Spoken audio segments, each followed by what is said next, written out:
పరిశుద్ధ నామమునకు స్తోత్రములు కలుగునుగాక. ఈ పరిశుద్ధ దినమున దేవుని ప్రజలుగా మనం కలిసి దేవుని వాక్యమును ధ్యానం చేయటం గాను మనకివ్వబడిన అంశము పరిశుద్ధాత్మ రమ్ము మమ్మను నూతనపరచుము. పెంతెకోస్తు ఆదివారంగా పిలువబడుతున్న ఈ దినమున ఈ అంశమును ధ్యానం చేయటం గాను పరిశుద్ధుడైన యోహాను రాసిన సువార్త 16వ అధ్యాయము మొదటి 11 వచనం వరకు రాయబడిన దేవుని వాక్యము మనకివ్వబడింది. ఈ వాక్య భాగములో నుండి పరిశుద్ధాత్మ రమ్ము మమ్మను నూతనపరచుము ఈ అంశమును ధ్యానం చేయబోతున్నాం. ఈ వాక్య భాగమును అర్థం చేసుకుంటూ గాను పరిశుద్ధాత్మ దేవుని సహాయమును కోరుకుంటూ ప్రార్థించుదాము. పరిశుద్ధుడైన ప్రభువా, ఆత్మ స్వరూపుడైన ప్రభువా, అలనాడు మేడగదిలో శిష్యులపై దిగివచ్చిన పరిశుద్ధాత్మ దేవా, నాటి నుండి నేటి వరకు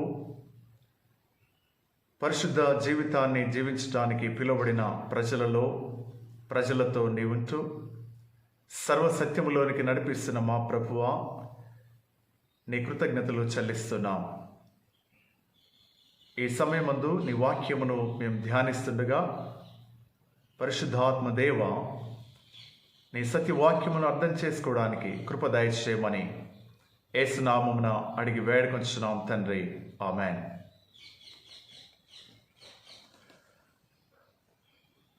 ప్రభునందు ప్రియమైన దేవుని ప్రజలారా, పెంతెకోస్తు ఆదివారమున పెంతెకోస్తు సండే అని పిలువబడుతున్నటువంటి ఈ శుభ దినమున పరిశుద్ధాత్మ రమ్ము మమ్మను నూతనపరచుము అనే ఈ టాపిక్ని ధ్యానం చేస్తున్నప్పుడు మనకెంతో ఆదరణ, నెమ్మది, సమాధానము, ధైర్యము కలుగుతుంది అనటంలో ఎటువంటి సందేహము లేదు. ఎందుకంటే అలనాడు యేసుక్రీస్తు ప్రభువు తన శిష్యులను బలపరిచిన విధానము, తాను వాగ్దానము చేసినటువంటి పరిశుద్ధాత్మ కొరకు శిష్యులు మేడగదిలో చేరి ప్రార్థిస్తూ ఉన్నప్పుడు పరిశుద్ధాత్మ అగ్ని నాలుకల వలె విభాగింపబడినట్టుగా వారి పైకి దిగివచ్చి వారు ఎంతో ధైర్యముతో యేసుక్రీస్తు ప్రభు శిలువ మరణ పునరుద్ధానం గురించి సాక్ష్యమిచ్చిన అనుభవము మనం చూస్తూ ఉన్నాం. ఎప్పుడైతే పరిశుద్ధాత్మ దేవుడు వారి పైకి దిగి వచ్చాడో వారు ధైర్యము వహించి క్రీస్తు శిలువ సాక్షులుగా నిలబడ్డారు. ఆదరణకర్త వారిని ఆదరించి బలపరిచిన విధానము అద్భుతమైనది. నేటి ఆధునిక క్రైస్తవ సంఘముగా మనమున్నటువంటి ఈ పరిస్థితులలో ప్రస్తుతము మనము అనుభవిస్తున్నటువంటి మన చుట్టూ ఉన్నటువంటి భయము, ఆందోళన, ఏమవుతుందో తెలియని అనేటువంటి సందిగ్ధావస్థలో ఉన్నటువంటి మానవ జీవితానికి ఈ అంశమును ధ్యానం చేసినప్పుడు ధైర్యము, నిరీక్షణ, శుభప్రదమైన నిరీక్షణ కలుగుతుంది. అంతలో సందేహము లేదు. పెంతెకోస్తు పండుగ దినమున మేడగదిలో శిష్యులపై దిగివచ్చిన పరిశుద్ధాత్మ దేవుడు నాటి నుండి నేటి వరకు యేసుక్రీస్తు ప్రభువునందు విశ్వాసం ఉంచిన ప్రజలను ఈ లోక జీవిత యాత్రలో దేవుని బిడలుగా ఉండుటకును మరియు క్రీస్తు రాకడ కొరకు పరిశుద్ధాత్మ దేవుడు మనలను సిద్ధపరుస్తూ ఉన్నాడు. రాబిన్సన్ అనే పండితుడు తెలియచేసిన ఒక మాట ఏంటంటే, పెంతెకోస్తు అనుభవము అనేది ఒక సంఘానికి సిద్ధాంతము వంటిది కాదు. పరిశుద్ధాత్మ అనేది ఒక సంఘానికి సిద్ధాంతం వంటిది కాదు. అది వ్యక్తిగత అనుభవము. పరిశుద్ధాత్మ దేవుణ్ణి మనము వ్యక్తిగత అనుభవం కలిగి ఉండడానికి తండ్రి అయిన దేవుడు తన అద్వితీయ కుమారుడైన యేసుక్రీస్తు ప్రభువును ఈ లోకమునకు శరీరధారిగా పంపి ఆయన ద్వారా సమస్త మానవాళికి విమోచన కలుగచేసి ఆయనను శిలువ మరణమునకు అప్పగించడం ద్వారా సమస్త మానవాళికి రక్షణను ప్రసాదించి యేసునందు విశ్వాసం ఉంచిన వారిని పరిశుద్ధులుగా ఉండడానికి ప్రభు మనల్ని పిలిచాడు. యేసు ప్రభు తన పరిశుద్ధ రక్తమును చిందించడం ద్వారా మనము పరిశుద్ధులుగా ఉండడానికి పిలువబడ్డాము. పౌలు భక్తుడు తన పత్రికలలో ఒక మాటను ఎప్పుడు వ్రాస్తూ ఉంటాడు. ఆయన పత్రిక ప్రారంభంలో ఆయన వాడే ఒక పదము, సాధారణమైనటువంటి ఒక పదము. ఉదాహరణకి అపోస్తలుడైన పౌలు కొరింథీయులకు రాసిన మొదటి పత్రిక 1వ అధ్యాయము 2వ వచనం, కొరింథీలో ఉన్న దేవుని సంఘమునకు అనగా క్రీస్తు యేసునందు పరిశుద్ధపరచబడిన వారై పరిశుద్ధులుగా ఉండుటకు పిలువబడిన వారికి అని రాస్తున్నాడు. ఉత్తరము రాసే క్రమములో ఉపోద్ఘాతములో కొరింథీలో ఉన్న సంఘము యేసుక్రీస్తు ప్రభు పరిశుద్ధ రక్తము ద్వారా పరిశుద్ధపరచబడిన పరిశుద్ధులుగా ఉండడానికి పిలువబడిన వారు. ఈ పరిశుద్ధులుగా ఉండడానికి పిలువబడిన వారిని పరిశుద్ధమైన జీవితాన్ని జీవించడానికి, క్రీస్తు శిలువ సువార్తకు సాక్షులుగా ఉండడానికి, విశ్వాసి అనుదిన జీవితంలో ఎదుర్కొనే శ్రమలలో, బాధల్లో, కష్టములో, ఇబ్బందులలో వారికి తోడుగా ఉంటూ క్రీస్తు రాకడ కొరకు సిద్ధపరచుట వాగ్దానము చేయబడిన పరిశుద్ధాత్మ దేవుని యొక్క పని అయి ఉన్నది. యేసుక్రీస్తు ప్రభువు ద్వారా వాగ్దానము చేయబడిన పరిశుద్ధాత్మ దేవుడు నివాసం ఉండడానికి ప్రభు వాగ్దానము చేసిన యోహాను సువార్త 16వ అధ్యాయము 7వ వచనంలో, నేను వెళ్ళుట మీకు ప్రయోజనకరము, నేను వెళ్ళి మీకు ఆదరణకర్తను పంపిస్తాను అని వాగ్దానము చేసిన ప్రభువు పరిశుద్ధాత్మ దేవుడు నివాసం ఉండడానికి ఆయన తన పరిశుద్ధ రక్తము ద్వారా పరిశుద్ధులుగా ఉండడానికి మనని పిలిచాడు. పరిశుద్ధాత్మ దేవుడు నివాసం ఉండడానికి ప్రభు తన పరిశుద్ధ రక్తము ద్వారా మనలను పరిశుద్ధపరిచి పరిశుద్ధులుగా ఉండడానికి పిలిచాడు. అందుకే పౌలు భక్తుడు కొరింథీ పత్రికలో కొరింథీయులకు రాసిన మొదటి పత్రిక 3వ అధ్యాయము 16వ వచనంలో ఈ మాటని వ్రాస్తూ ఉన్నాడు. 3వ అధ్యాయము 16వ వచనము, మీరు దేవుని ఆలయమై ఉన్నారనియు దేవుని ఆత్మ మీలో నివసించుచున్నాడని మీరు ఎరుగరా. సంఘము దేవుని ఆలయము, సంఘములోని విశ్వాసులు దేవుని ఆలయము. ఎందుకు దేవుని ఆలయం అని పిలువబడుతున్నారంటే, యేసు ప్రభు యొక్క పరిశుద్ధ రక్తము ద్వారా పరిశుద్ధపరచబడిన అనుభవములోనికి ఎప్పుడైతే ఒక విశ్వాసి వస్తాడో దేవుని ఆలయముగా మార్చబడతాడు. ఆ పరిశుద్ధపరచబడిన ఆ వ్యక్తిలో నివాసం ఉండడానికి వాగ్దానము చేయబడిన పరిశుద్ధాత్మ దేవుడు ఆ వ్యక్తిలో నివాసం ఉంటాడు. మరియు 6వ అధ్యాయము 19వ వచనంలో కూడా ఇదే మాటని మనం గమనిస్తాం. మొదటి కొరింథీ పత్రిక 6వ అధ్యాయము 19వ వచనం. మీ దేహము దేవుని వలన మీకు అనుగ్రహించబడి మీలో ఉన్న పరిశుద్ధాత్మకు ఆలయమై ఉన్నారని మీరు ఎరుగరా? వాగ్దానము చేయబడిన దేవుని ఆత్మ, పరిశుద్ధాత్మ దేవుడు, ఆదరణకర్త నివాసం ఉండడానికి యేసు ప్రభువు రక్షణ కార్యమును సిద్ధపరిచాడు. ఆయన పరిశుద్ధ రక్తమును సిలువలో చిందించడం ద్వారా మానవుడు పరిశుద్ధపరచబడిన అనుభవంలోనికి వస్తున్నాడు. ఇలా పరిశుద్ధులుగా ఉండడానికి పిలువబడిన ఈ వ్యక్తిలో, ఆ విశ్వాసిలో పరిశుద్ధాత్మ దేవుడు నివాసం ఉండే యోగ్యమైన పాత్రగా యేసు ప్రభు యొక్క రక్తము ద్వారా ఆ యోగ్యత మనకు ప్రసాదించబడింది. ఇక్కడ మనం చూస్తున్నాం. అందుకే యేసుక్రీస్తు ప్రభు తన శిష్యులతో చెబుతున్నటువంటి చివరి మాటలు యోహాను సువార్త 16వ అధ్యాయము మొదటి 11 వచనాలు మనము ఈ దినము కొరకు ఇవ్వబడిన వాక్య భాగము. తన శిష్యులకు చివరి మాటలను తెలియచేస్తూ ఒక స్పష్టమైన నిరీక్షణతో కూడిన వాగ్దానము ప్రభు ఇక్కడ చేస్తున్నాడు. ఏంటి ఆ వాగ్దానం అంటే 7వ వచనం. అయితే నేను మీతో సత్యము చెప్పుచున్నాను, నేను వెళ్ళిపోవటం వలన మీకు ప్రయోజనకరము.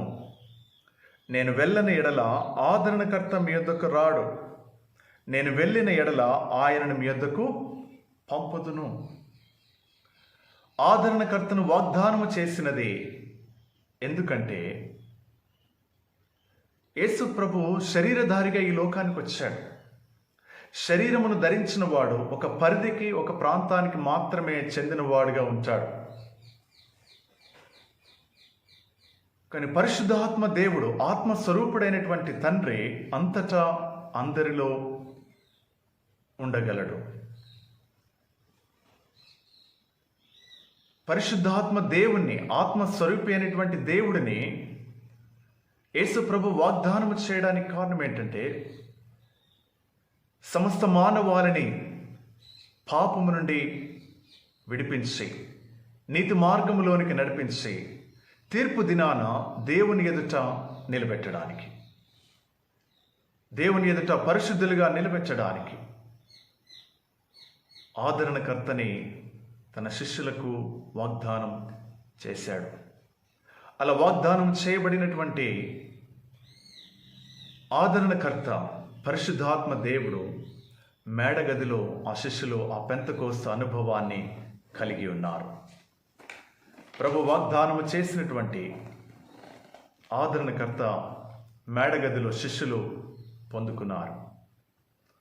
పెంతెకోస్తు దినమున పరిశుద్ధాత్మ నింపుదల ద్వారా ఆ అనుభవాన్ని వారు కలిగి ఉన్నారు.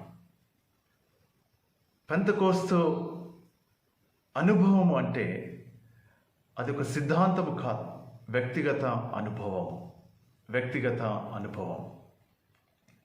పరిశుద్ధాత్మతో నింపబడుట అనేది వ్యక్తిగత అనుభవముతో కూడినటువంటిది. నేటి దినాలలో పెంతెకోస్తు అనుభవం అంటే ఏంటో తెలియాలి. పెంతెకోస్తు అనుభవం అంటే చాలామంది విశ్వాసులలో ఉన్నటువంటి ఒక విధమైన అపోహ, భ్రమ, సరి అయినటువంటి అవగాహన లేకపోవడము, వారి ఆలోచనలో సంఘములో ఉన్నటువంటి ఒక విధమైన పరిస్థితి, స్వస్థతలు, భాషలు మాట్లాడటము, వరములో కలిగి ఉండడము, ఆత్మవరాలతో నింపబడము, ఇవి అనుకుంటాం. ఇవి లేవనే నేను చెప్పను, వీటికి వ్యతిరేకము కాదు. కానీ పెంతెకోస్తు అనుభవాన్ని వీటితో మాత్రమే ముడిపెట్టకూడదు. పెంతెకోస్తు అనుభవానికి ఒక పరిధిని మనము ఏర్పరచకూడదు. పెంతెకోస్తు అనుభవం అనేది వ్యక్తిగతమైనది. ఈ అనుభవము వ్యక్తిలో జరిగే ఒక ప్రక్రియ. ఈ అనుభవం ఎలాగొస్తుందంటే, ఒక వ్యక్తి ఎప్పుడైతే యేసును గూర్చి, ఆయన శిలువ మరణ పునరుద్ధానం గూర్చినటువంటి సువార్తను విని అంగీకరించి తన పాపముల విషయమై పశ్చాత్తాపపడి యేసు ప్రభువును తన సొంత రక్షకుడుగా అంగీకరిస్తాడో, అక్కడ పరిశుద్ధాత్మ వ్యక్తిగత అనుభవము మొదలవుతుంది. ఆ వ్యక్తి పరిశుద్ధాత్మ అనుభవంలోనికి, అనగా పెంతెకోస్తు అనుభవంలోనికి మార్చబడతాడు. ఆ ప్రక్రియ ప్రారంభమవుతుంది. ఈ అనుభవముతో విశ్వాసీ లోకములో బ్రతుకునంత కాలము ముందుకు సాగి వెళ్ళిపోవాలి.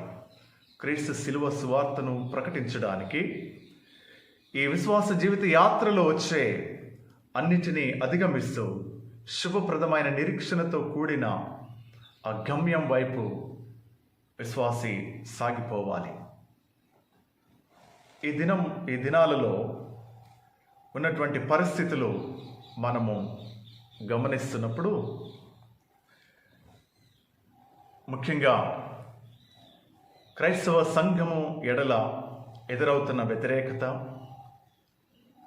క్రీస్తు కొరకు సాక్షులుగా ఉన్నటువంటి విశ్వాసుల జీవితాలలో ఎదురయ్యే శ్రమలు, కష్టాలు, బాధలు, మరొక వైపు దేవుని సేవకులను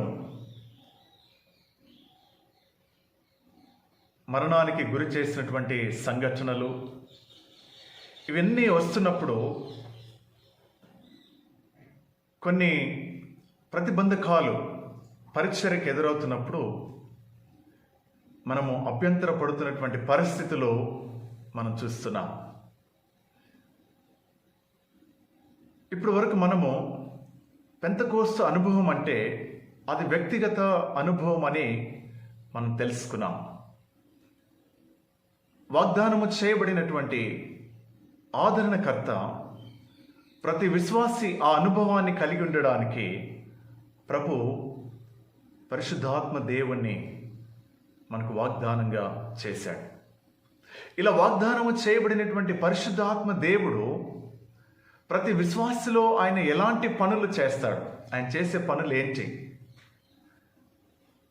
నేను వెళ్ళిపోవటం వలన మీకు ప్రయోజనకరము అని ప్రభువు చెప్పుటలో, మరి వాగ్దానము చేయబడినటువంటి పరిశుద్ధాత్మ దేవుడు ఒక విశ్వాసిలోనికి వచ్చినప్పుడు, విశ్వాసిలో నివాసం ఉంటున్నప్పుడు, ఆ విశ్వాసితో ఆయన ఉంటున్నప్పుడు, ఆయన ఆ విశ్వాసిలో, యేసును అంగీకరించిన వ్యక్తిలో పరిశుద్ధాత్మ దేవుడు చేసే పని ఏంటి మనకు తెలియాలి.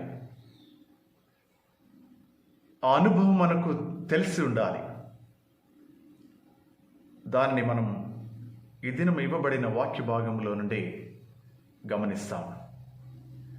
యోహాను సువార్త 16వ అధ్యాయం మొదటి 11 వచనాలు, మొదటి 4 వచనాలు మనం చూసినప్పుడు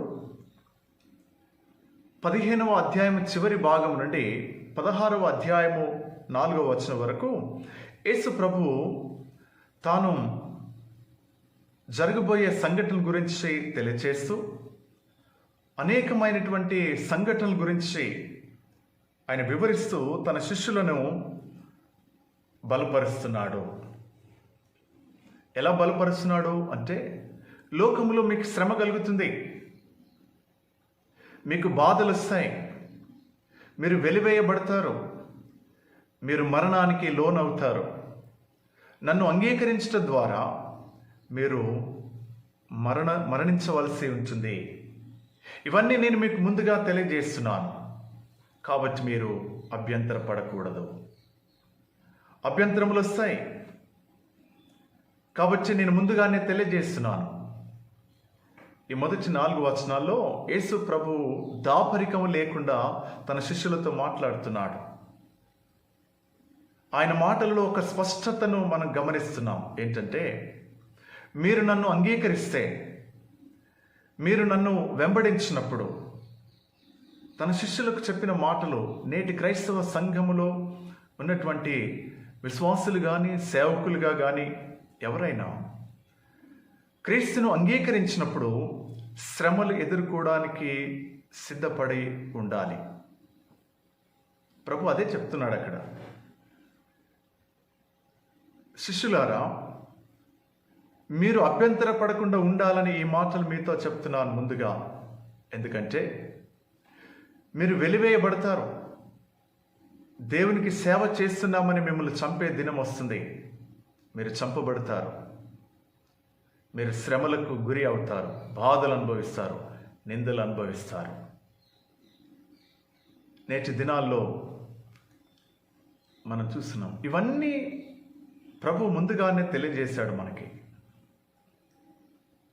మీరు నన్ను అంగీకరించినప్పుడు, సువార్తను ప్రకటించినప్పుడు, క్రీస్తు కొరకు శిలువ సాక్షులుగా ఉండినప్పుడు శ్రమలు, బాధలు, నిందలు, మరణం అనేది మీకు సంభవిస్తాయి.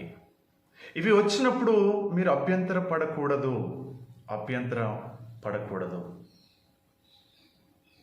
ఎందుకు అంటే క్రీస్తును అంగీకరించిన వ్యక్తి ఎవరైనా, ఎందుకు ఈ మాటలు యేసయ్య ముందుగానే చెప్తున్నాడు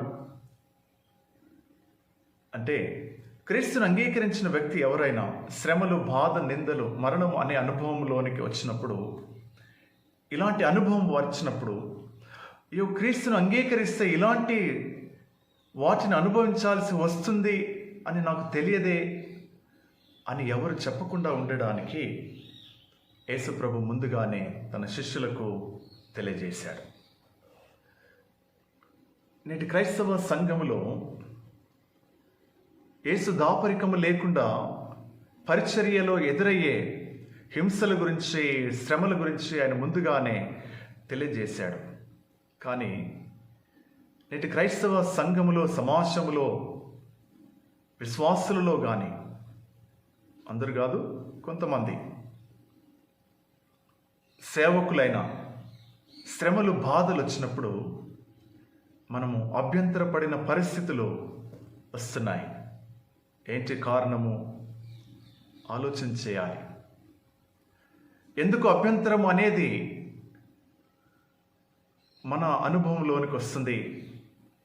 అభ్యంతర పడకూడదని యేసు ప్రభు ముందుగానే చెప్పినప్పుడు, నేటి దినాలలో ఎదురయ్యే విశ్వాస జీవితాన్ని బట్టి వచ్చే శ్రమలలో మనము అభ్యంతర పడకూడదు. పేతురు భక్తుడు రాసిన ఒక అద్భుతమైనటువంటి మాట, పేతురు రాసిన మొదటి పత్రిక 4వ అధ్యాయము 16వ వచనంలో ఒక మాట రాయబడింది. ఏంటంటే, ఎవడైనను క్రైస్తవుడైనందుకు బాధ అనుభవించిన ఎడల అతడు సిగ్గుపడక ఆ పేరును బట్టియే దేవుని మహిమపరచవలెను. ఎవడైనను క్రైస్తవుడైనందుకు బాధ అనుభవించిన ఎడల ఆ పేరును బట్టే దేవుని మహిమపరచాలి.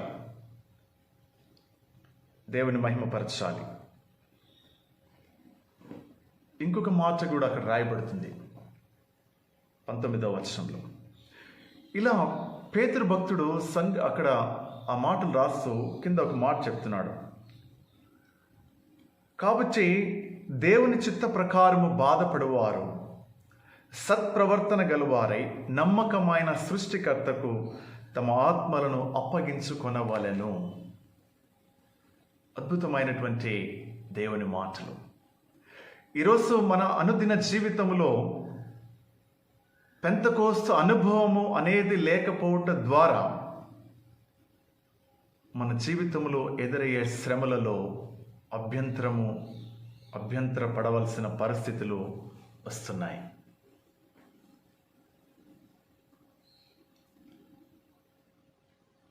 యేసు ప్రభు తన శిష్యులకు బోధిస్తూ 16వ అధ్యాయము చివరి వచనంలో ఒక మాటతో ముగిస్తున్నాడు ఆయన. 14, 15, 16 అధ్యాయాలు యుగాంతములో అంటే సంఘ కృపాయుగములో జరగబోయే సంఘటన గురించి ప్రభు చెప్పిన మాటలు, దేవుని స్వరక్తమిచ్చి కొనబడిన సంఘముతో చెప్పిన మాటలు ఆయన అక్కడ తెలియజేస్తున్నాడు. 16వ అధ్యాయం 1వ వచనంలో, మీరు అభ్యంతర పడకుండా వల్లని ఈ మాటలు మీతో చెప్పుచున్నాను అన్నాడు. 16వ అధ్యాయం 33వ వచనంలో, నా యందు మీకు సమాధానం కలుగునట్లు ఈ మాటలు మీతో చెప్తున్నాను. మీరు నన్ను వెంబడిస్తున్నారు గనుక, నా సువార్తను ప్రకటిస్తున్నారు గనుక మీకు శ్రమలు, కష్టాలు ఇవన్నీ వస్తాయి. అయితే నా యందు మీకు సమాధానము ఉంటుంది అని ఈ మాటలు మీతో చెప్తున్నాను. ఏంటి ఆ మాటలు అంటే, లోకములో మీకు శ్రమ కలుగును, మీకు శ్రమ కలుగును. శ్రమ లేకుండా క్రైస్తవ జీవితం లేదు. శ్రమ అనే అనుభవం లేకుండా పెంతెకోస్తు అనుభవం అనేది రాదు. పెంతెకోస్తు అనుభవం అంటే విశ్వాస జీవితంలో అనుదినము దేవుని పరిశుద్ధాత్మ చేత వాగ్దానము చేయబడిన ఆత్మస్వరూపుడు అయిన దేవుని చేత నడిపించబడే అనుభవం. ఆ అనుభవంలో విశ్వాస జీవిత యాత్రను బట్టి నీకు వచ్చే శ్రమ ఒకటి ఉంటుంది. ఆ శ్రమ నీకు కలుగుతుంది. అయితే మీరు ధైర్యం తెచ్చుకొనడి, నేను లోకమును జయించి ఉన్నాను అనెను. లోకములో మీకు శ్రమ కలుగును, అయినను ధైర్యం తెచ్చుకొనడి, నేను లోకమును జయించి ఉన్నాను అనెను. అద్భుతమైన దేవుని మాటలు, ఆదరణతో కూడిన మాటలు. లోకములో మీకు శ్రమ కలుగుతుంది. 16వ అధ్యాయము శ్రమల ప్రస్తావనతో మొదలై చివరి వచనము శ్రమలలో విజయం నీదే అనే మాటతో ఆయన ముగిస్తున్నాడు. ఎందుకంటే యేసు ప్రభు ఆయన లోకమును జయించాడు కాబట్టి, ఆయన యందు విశ్వాసం ఉంచిన విశ్వాసులు కూడా జయించడానికి అది మానవుని వలన సాధ్యము కాదు గనుక, వాగ్దానము చేయబడిన ఆత్మస్వరూపుడు అయిన వాగ్దానం చేయబడిన పరిశుద్ధాత్మ దేవుడు ఆ విశ్వాసలో నివాసం ఉంటూ ఆ శ్రమలను జయించేలా నడిపిస్తాడు. అందుకే మీరు ధైర్యము తెచ్చుకొనండి. సంఘానికి ఒక నిరీక్షణ ఉంది. ఒక అద్భుతమైనటువంటి శుభప్రదమైన నిరీక్షణ సంఘానికి ఉంది. ప్రస్తుతం మనం ఉన్నటువంటి పరిస్థితులలో దేవుని సంఘము, దేవుని ప్రజలు, సేవకులు ఒక విధమైన శ్రమ అనేది ఈ సమాజంలో మన చుట్టూ ఆవరించి ఉంది. ఈ శ్రమలలో మనమే భయపడితే, ఎలాంటి నిరీక్షణ లేని ప్రజలు ఇంకెంత భయపడాలి?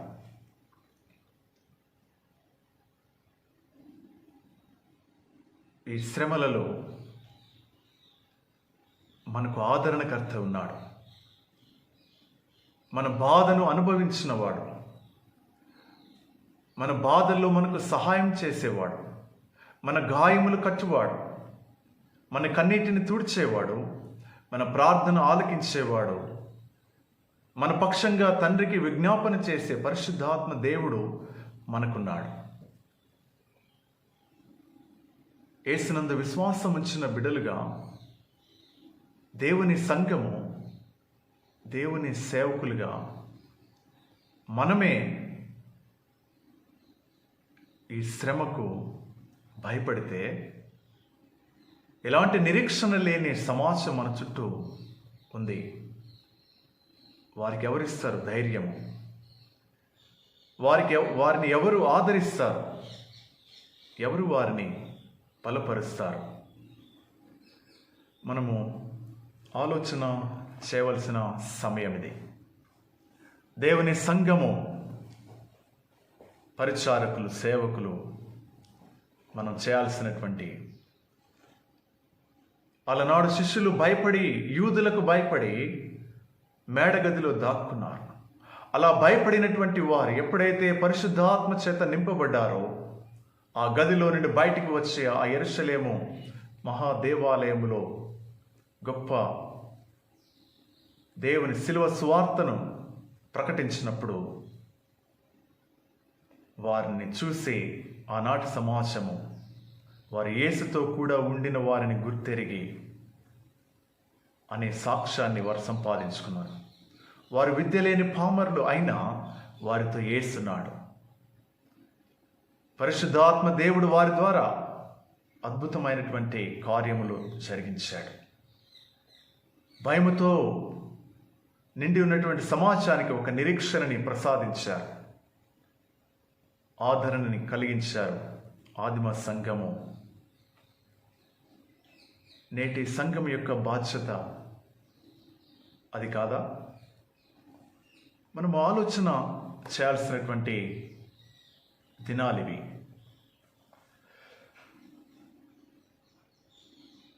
రెండవది, యేసుక్రీస్తు ప్రభు తన శిష్యులకు చెప్పిన మాటల్లో ఆదరణకర్త వెళ్ళిపోవటం వలన, నేను వెళ్ళిపోవటం వలన మీకు ఆదరణకర్తను పంపిస్తాను అని చెప్పుటలో రెండవ పరిశుద్ధాత్మ దేవుని యొక్క రెండవ పని ఏంటి విశ్వాసిలో అంటే 8వ వచనం. ఆయన వచ్చి పాపమును గూర్చియు నీతిని గూర్చియు తీర్పును గూర్చియు లోకమును ఒప్పుకొన చేయును. లోకమును ఒప్పుకొన చేయును. 3 విషయాల్లో పరిశుద్ధాత్మ దేవుడు ఆయన లోకాన్ని ఒప్పింపచేస్తాడు. మొదటిది పాపమును గురించి. ఒక వ్యక్తిలో ఉండే అవిశ్వాసమే వారి పాపమని, లేదా వారి పాపమే అవిశ్వాసమని పరిశుద్ధాత్మ దేవుడు ఒప్పింపజేస్తాడు. ఈ మాటని మనము సులభంగా అర్థం చేసుకోవడానికి ఆదిమ సంఘములో జరిగిన, అంటే మొదటి పెంతెకోస్తు దినమున జరిగిన ఒక అద్భుతమైన సంఘటన అపోస్తల కార్యముల గ్రంథము 2వ అధ్యాయము 37వ వచనం. వారు ఈ మాట విని హృదయములో నొచ్చుకొని, సహోదరులారా, మేమేమి చేతుమని పేతురును కడమ అపోస్తలులను అడగగా, పేతురు, మీరు మారు మనసు పొంది పాప క్షమాపణ నిమిత్తము ప్రతివాడు యేసుక్రీస్తు నామమున బాప్తిసం పొందిడి, అప్పుడు మీరు పరిశుద్ధాత్మ అను వరము పొందుదురు. ప్రియులారా,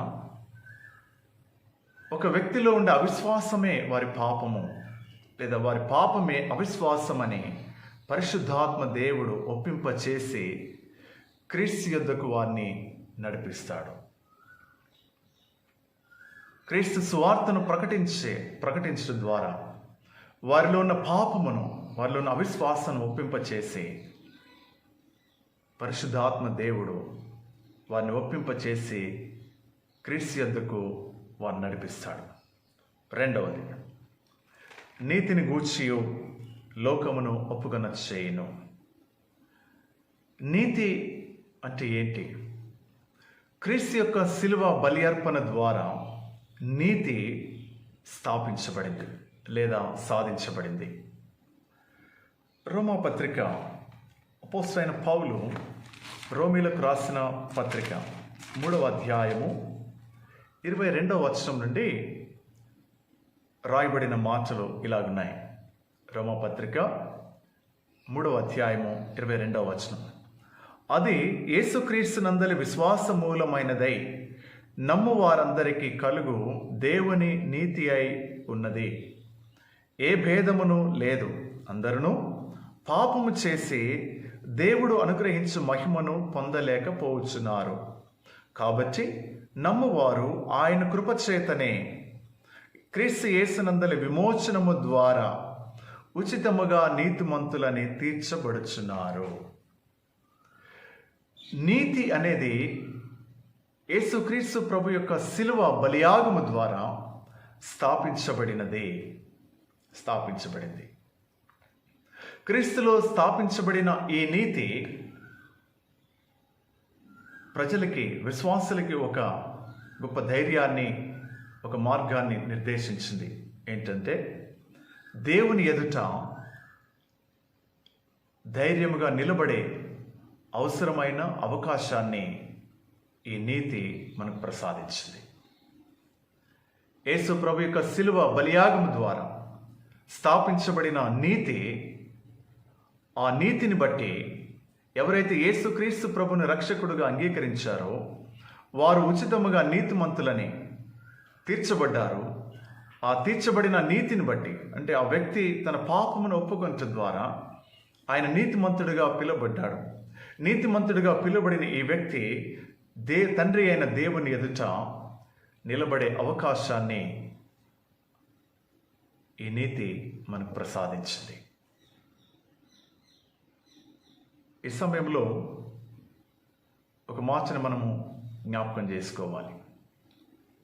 మరి క్రీస్తు ద్వారా స్థాపించబడిన ఈ నీతి బట్టి పరిశుద్ధాత్మ దేవుని పని ఏంటి? పరిశుద్ధాత్మ దేవుడు ఏమి బోధిస్తాడు ఈ లోకానికి లేదా ఒక వ్యక్తిలో అంటే, విశ్వాసికి అవసరమైన ఈ నీతి మానవుని ధర్మశాస్త్రమును బట్టి కాక, శిలువపై మానవులందరి కొరకు మరణించిన క్రీస్తు యొక్క ఉచిత కృపాదానమని